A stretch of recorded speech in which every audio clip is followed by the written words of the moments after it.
There's mixed reaction as Oman passes a draft law on income tax for high earners.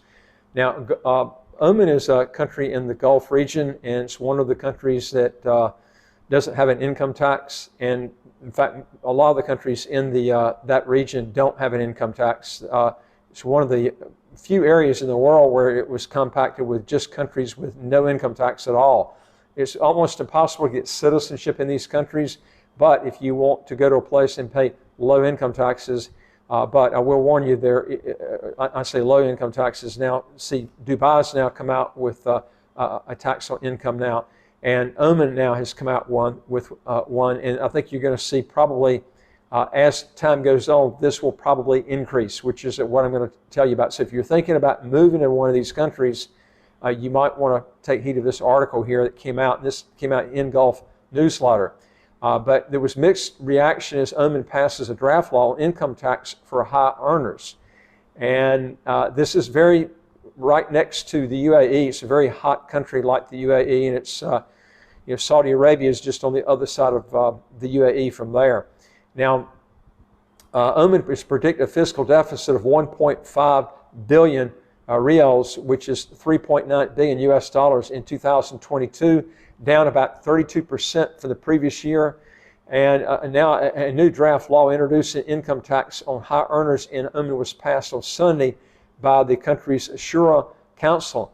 Now, pending approval of the Council of Ministers and a final endorsement from the Sultan Haitham, the tax will then become law. And as the levy for wealthier people becomes more of a reality in Oman, citizens on both ends of the scale have expressed mixed reactions.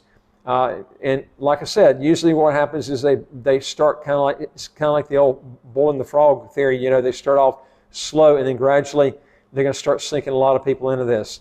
And it's just a lot of pressure from these EU countries getting into to come out with these taxes. I don't know why they're giving in, but they were talking about in the article. It's too soon to tell what exactly that tax is going to be because they really haven't defined it yet.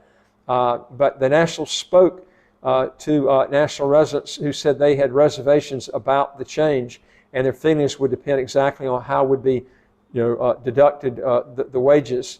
Also, folks, if you want to legally get your income taxes to zero, how to get a second passport as quick as 45 days, do three things. Hit the subscribe button at the right of your screen right here, and you'll get new videos automatically as they come out. And number two is I would like to hear from you. If you got a question or comment, just put it below. Number three is go to our website, www.citizenshipquickly.com, and just ask for some help.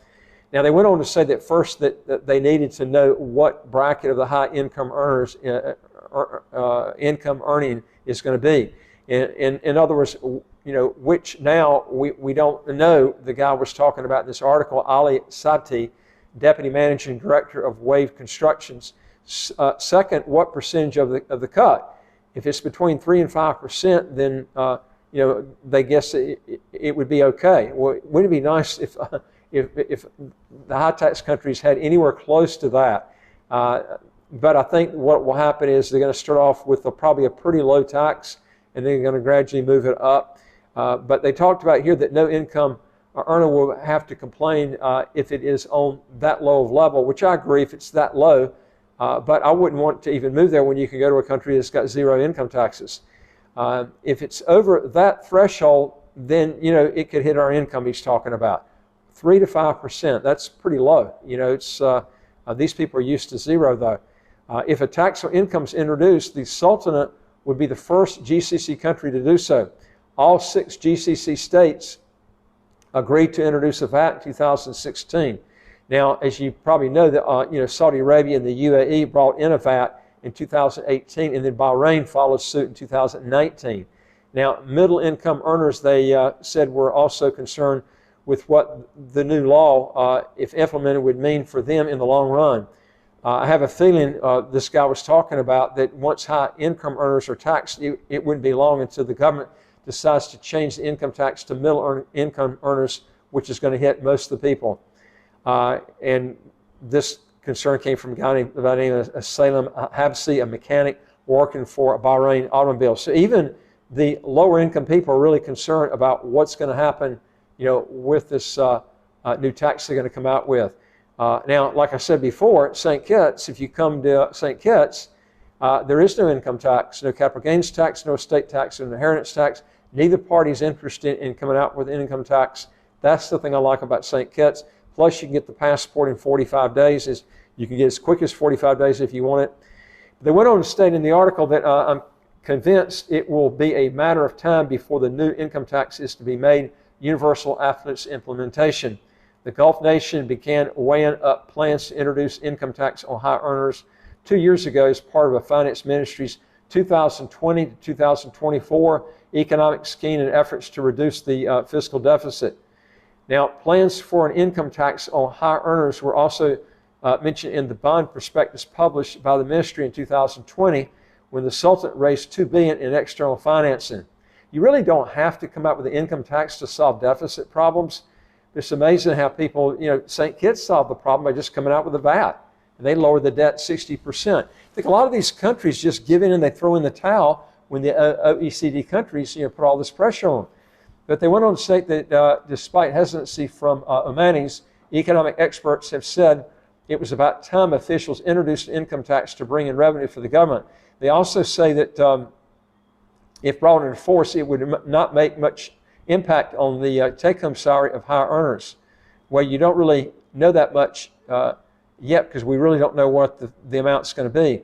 But they went on to say that I don't think if income is implemented, it would make a big difference to high earners.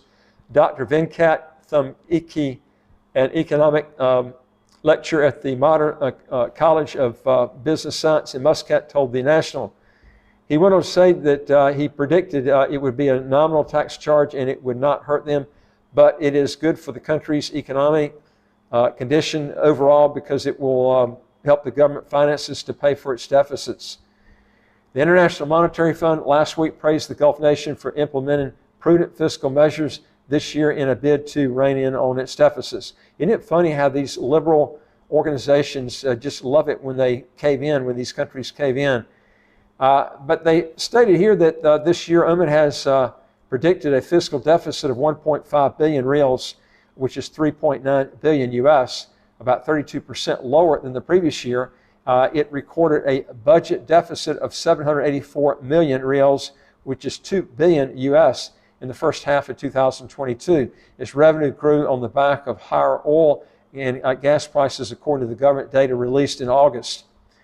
Now, this is a place you could consider. I would like to see what kind of tax they're going to come out with on this because, but I think it's going to be pretty low. I don't think they're going to come out with a big one, but I think long term they're going to gradually bring taxes higher and higher in these Gulf regions because they got too much pressure from the OECD. If you want to learn more on this, again, folks, go to our website, www.citizenshipquickly.com, and just ask for some help. And again, don't forget to hit the subscribe button at the right of your screen here, and you get new videos automatically as they come out. And I would like to hear from you. If you got a question or comment, put it below, and I look forward to talking to you in the next video. Take care.